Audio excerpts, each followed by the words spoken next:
It's my pleasure to introduce your mission speaker, an amazing man, 15 years in our armed services, 4-time cancer survivor, Mr. Edward Schrenk. Edward.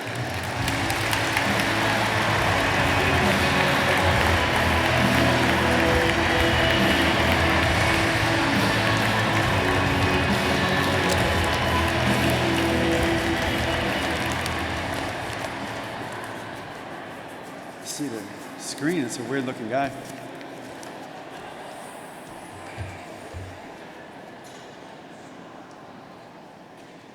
Good evening to the American Cancer Society Discovery Ball 2017. Thank you to the Boeing Corporation and Dennis Muhlenberg, the American Cancer Society and Gary Reedy, and all of our sponsors and guests for bringing us together this evening. Also, thank you to the Boca Restaurant Group, who hosted my wife and I at Momotaro before one of my surgeries last year so that we could eat before I went on liquids for 6 months. Thank you.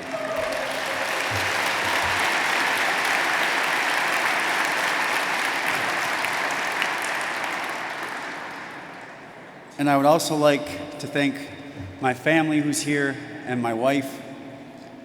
Sometimes we get along. She has my back, and she's an amazing woman, and I hope you'll give her a round of applause.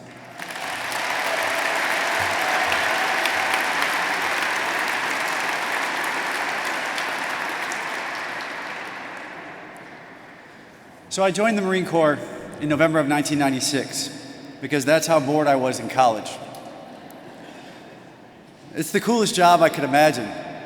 There's a few million people in the armed services, and there's 50 Marines that get to calibrate all of the engineering projects in the Department of Defense. And at the same time, we get to jump out of airplanes and we get to make things explode. And it's just the coolest thing I could ever imagine from my heavily biased perspective. And I had a minor head injury and a whole bunch of tests, and I got this phone call. And they said, "Mr. Schrenk, you have cancer in your tear duct." And I had this primal, overwhelming reaction that immediately I needed to impregnate something to establish my legacy.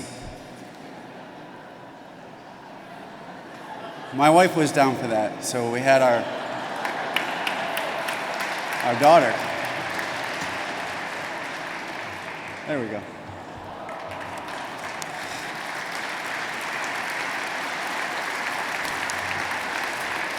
So now I'm a 4-time survivor. We have 3 kids. She owes me one, but we'll see what happens next year. We found out later that the cancer was from chemical solvents, benzene-based solvents. It's called jet fuel. I've never fueled a jet, but calibrators in the Marine Corps do a lot more with jet fuel besides put it inside airplanes. And that's where this came from chemical exposure. So when you look at me, if you see differences between us, look further until the differences fade away.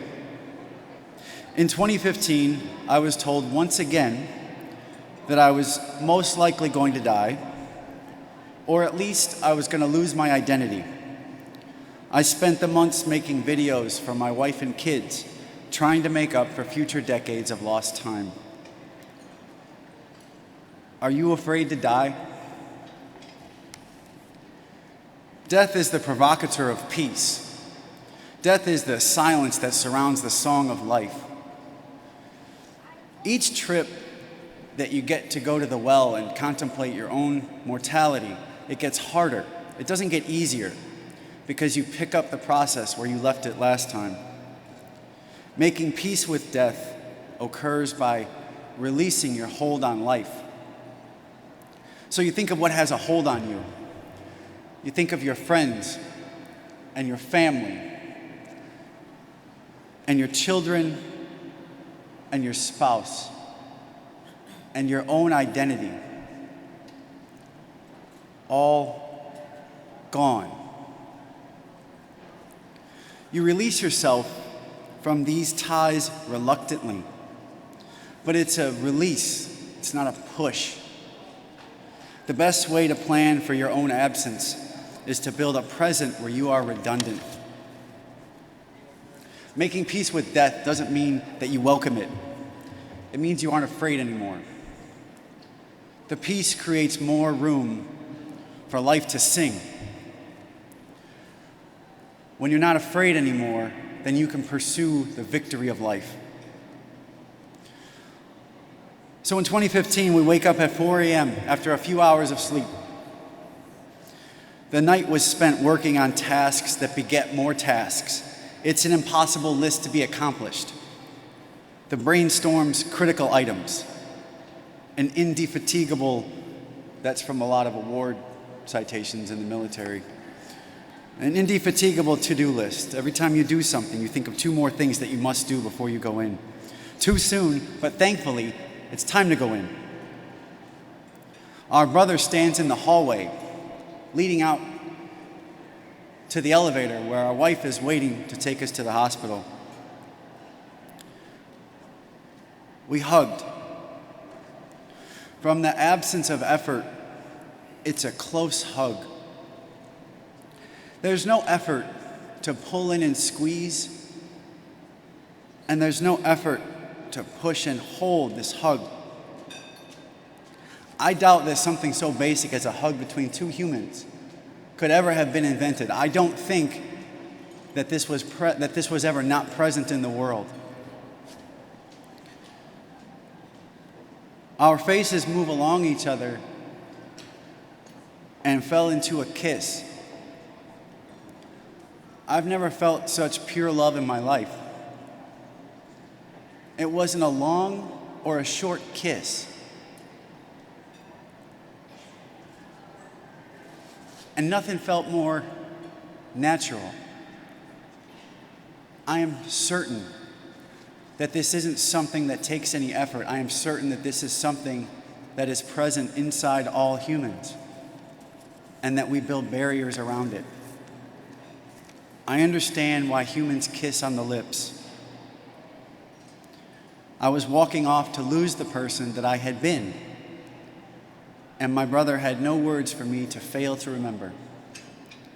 I know that every person in this room has the ability to create that every moment of their life, right now, and right now. No one took me up on that, but I felt like the room got a little warmer. Oh, there was one. I went to a training program called SEER School. Survive, evade, resist, and escape. They invented this school after the Vietnam conflict because we had people being taken as prisoners of war, and then they didn't understand how to go through that process, and they couldn't deal with the guilt of caving under pressure. You learn to survive in the wild. It's horrible. You learn to eat a lot of horrible things. Then you learn to try to escape the inevitable capture. Then you learn to resist interrogation and torture tactics. And finally, you learn how to escape a prison camp. I bring this up because it's nothing compared to having a 4-year-old boy at home. Dad, Dad, Dad, Dad, Dad, Dad, Dad. Are you awake? He jumps into bed with you because he loves you. And then he shoves his knee in your back because it's not enough. It's not enough to be near you. He's got to touch you. And it's compromising both of your health. Neither one of you is going to sleep well the rest of the night. But this 4-year-old boy knows this. I think people at the beginning and the end of their life understand love and how to live.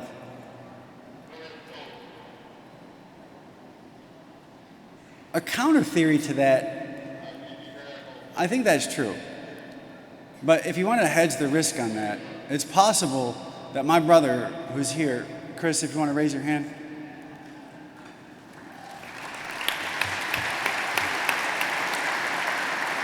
Maybe love is not inherent in all human beings. Maybe my brother is the center of gravity for all love in the known universe. Maybe. So I would invite everyone here to give him a hug tonight with his new fiancée, Natalia, just in case. I don't think that's true, but just in case, I think you should give him a hug. So back to our story. We go to the hospital and we prepare for surgery.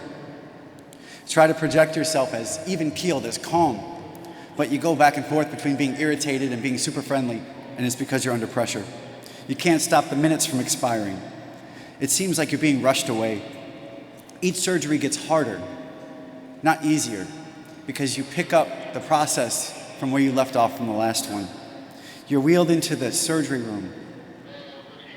Under general anesthesia, you forget everything that's happening from before the medicine started. We've had so many surgeries that we don't forget anymore. Now we remember everything up to the point of unconsciousness. So as the medicine starts going through and we start to cede to the role and the pitch of the anesthesia, we remember what we said to the staff.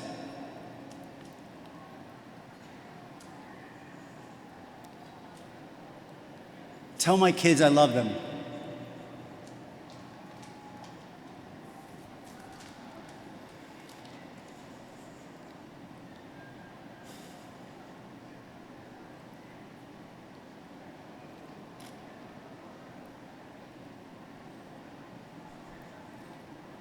Tell my wife I love her, and please forgive me.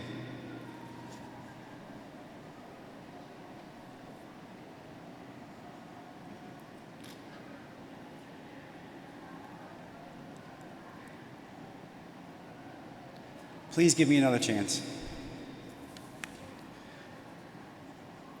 Back in the land of the conscious, they incise an L over our head, and they peel back our skull, or they peel back the skin on our convertible top, and they remove the prosthetic skull that was installed years ago, and they start cutting. We wake up to indecipherable voices.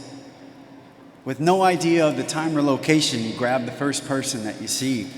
What's the outcome? We know what our purpose, we know what we need to know. What's the outcome, we say again. The negative is preliminary, Mr. Schrank, but we have to wait for final results. And it doesn't make sense at first, because you're still cloudy. She says it again. And then suddenly the room and the nurse and your life suddenly resolve into pristine clarity. We aren't going to die today. We aren't going to lose our identity. Can you imagine planning your own death only to be granted asylum? Can you imagine the scope of this opportunity? You can help someone you have hurt to heal, and feel humility when that service to them repays tenfold. You can hug and kiss someone without the dilution of effort or purpose. It's just love. So here we are, pulled from the sea and wheeled into recovery. Our family's waiting, and a chance granted. It's time to live. We didn't earn this. There are no rights to this. So we had better use it. Last week, I had a PET scan that showed signs of our 5th occurrence of cancer. We don't know yet what's going to happen. At high risk is my ability to speak. We might lose that by next year.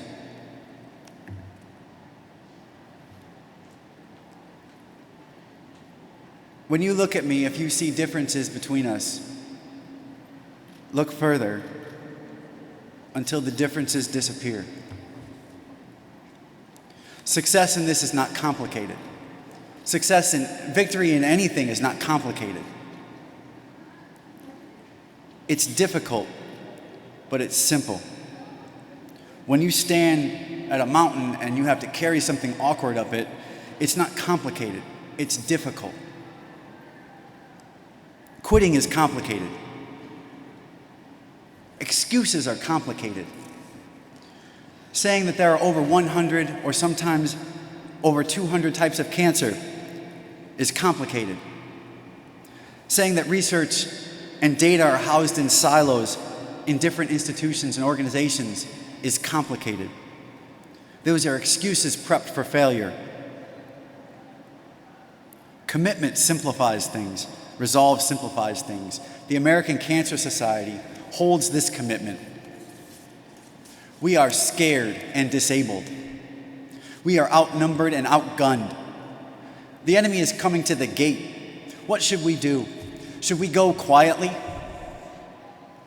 There's no luck involved. We are scared and we have decided that there is no room for fear here. We are disabled and we have decided that our challenges have increased our capability. Should we go quietly? We have made our peace with death. Should we lay down our arms and go quietly into the shelter of the dark water? No one will judge us. No one will think us weak. Should we go quietly or should we dare to hope? Hope is painful and terrifying. We are scared and determined. We are disabled and tenacious and more capable than ever. We know what it feels like to be outnumbered, outgunned, and make the call. We know what it feels like to look to the horizon and see that glint of light and wonder, is that the people who love us coming to rescue us? Or was it just a figment of my imagination? Was that an aircraft on its way? Maybe it'll lay down fire and buy us some time, or maybe it'll pick us up and get us out of here. We don't need to die for something. We can live for each other. I found that online, and that surprised me. I will not do that again.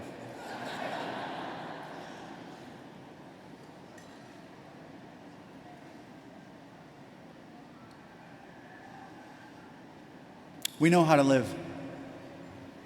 We know how to be alive. We need to fight together to not die. Millions of lives are in jeopardy, including ours, and maybe them, those we love. We're not going quietly. It's time to fight. I love you. I'm so happy to be home.